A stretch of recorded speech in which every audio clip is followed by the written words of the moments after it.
Let's get something out of the way. Weed will absolutely help you fall asleep. It will also, in the long run, completely demolish your sleep, like structurally.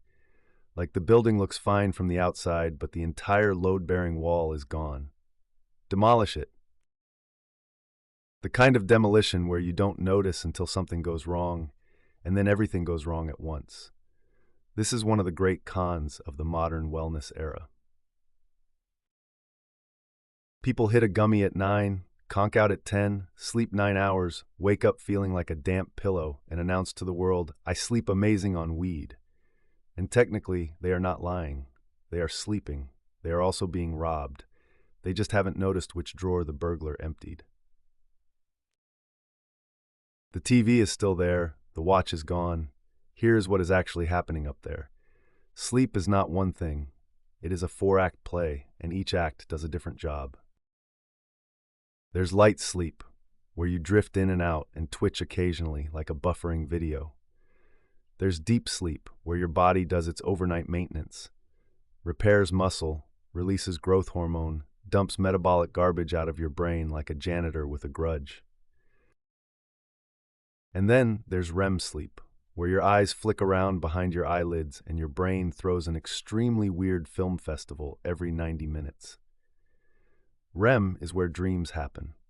It's also where memories get filed, emotions get processed, and your brain quietly figures out what the hell happened to you that day.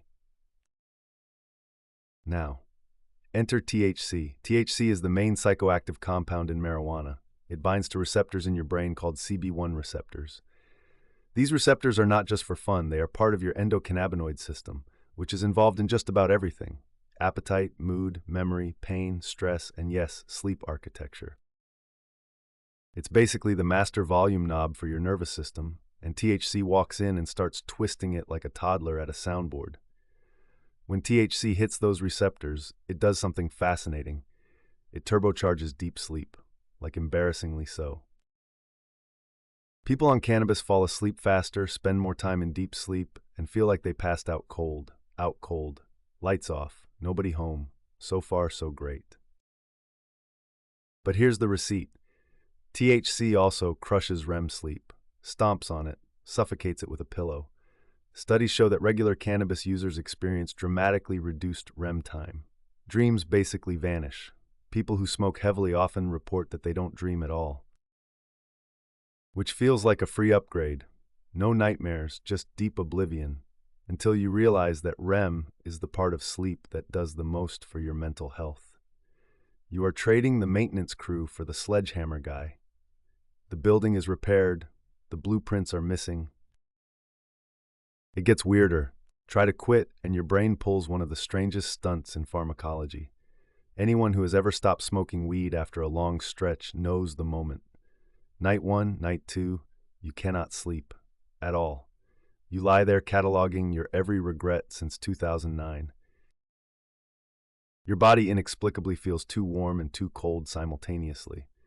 By night 3, when you finally do sleep, your brain stages an event so vivid it deserves its own streaming deal. The dreams come back, all of them, with interest. This is called REM rebound. It is real, it is well documented, and it is your brain frantically trying to file every dream it owed you for the last 6 months in a single weekend. People report nightmares so intense they wake up gasping. Surreal narratives. Long-dead relatives showing up to ask why you skipped Easter. Your 5th grade teacher giving you a slideshow on your life choices. An ex you haven't thought about in a decade making a cameo appearance in a haunted McDonald's. Your brain has a balance sheet. It demands payment, with interest, now. Let's talk about the second great cannabis and sleep scam, the slow degradation. In the short term, weed knocks you out. Beautiful. But over weeks and months of regular use, 2 horrible things happen. First, you build tolerance, which means you need more of it to fall asleep. The plant that used to flatten you now barely tucks you in. Second, the quality of your sleep keeps quietly eroding. Deep sleep efficiency drops. Sleep fragmentation goes up.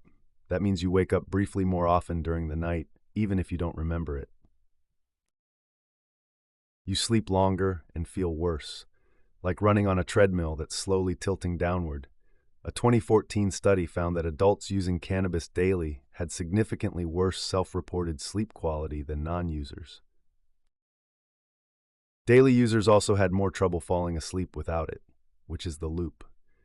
The substance you took to fix sleep created the sleep problem you now need it to fix. That's not a sleep aid. That's a hostage situation with a dimensional rug attached. And here's the twist almost nobody talks about. CBD, the non-psychoactive cousin of THC, doesn't seem to do this. In low to moderate doses, CBD appears to help with sleep without crushing REM. Same plant, two compounds. One quietly ruins you. The other might actually help. The whole legal cannabis industry has spent 15 years marketing weed for sleep. And it turns out the part that gets you high is the part that's pickpocketing your dreams. The part that doesn't get you high may be the part that actually works. Which raises the question, if you are using weed to sleep, what should you actually do?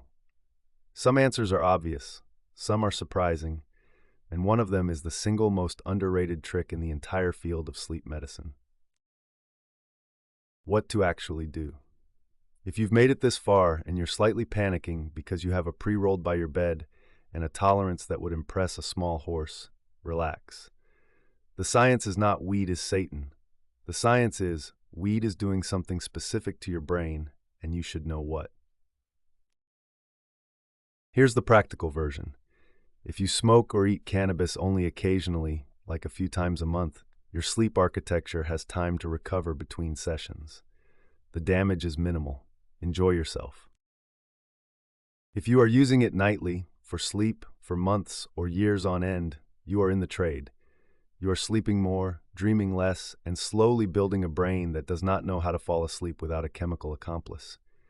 Your REM sleep is the long-term casualty. And REM is involved in mood regulation, memory consolidation, and creative problem solving.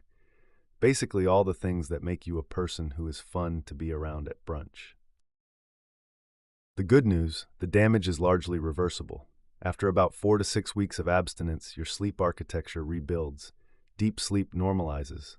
REM comes roaring back, sometimes too aggressively at first. That's the rebound. Push through. By week 6, most people report dreaming again, sleeping more efficiently, and waking up feeling actually rested.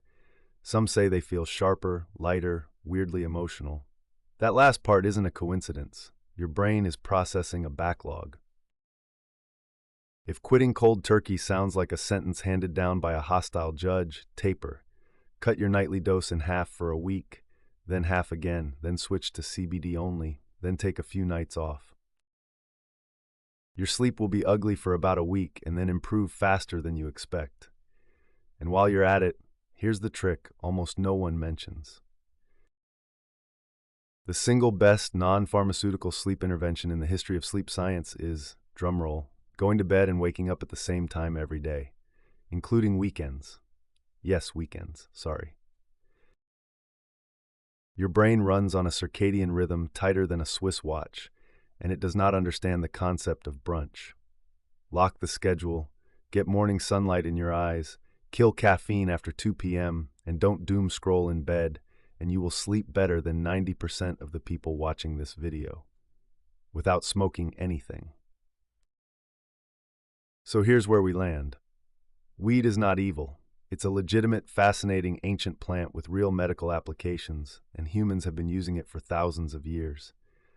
But the bedtime story it has been selling, that it improves your sleep, is at best a half-truth, and at worst, a long con dressed in a velvet bathrobe and slippers. Your sleep is not a battery you charge. It is a building you renovate every night. Stop letting the wrong contractor in. Your dreams want to come home.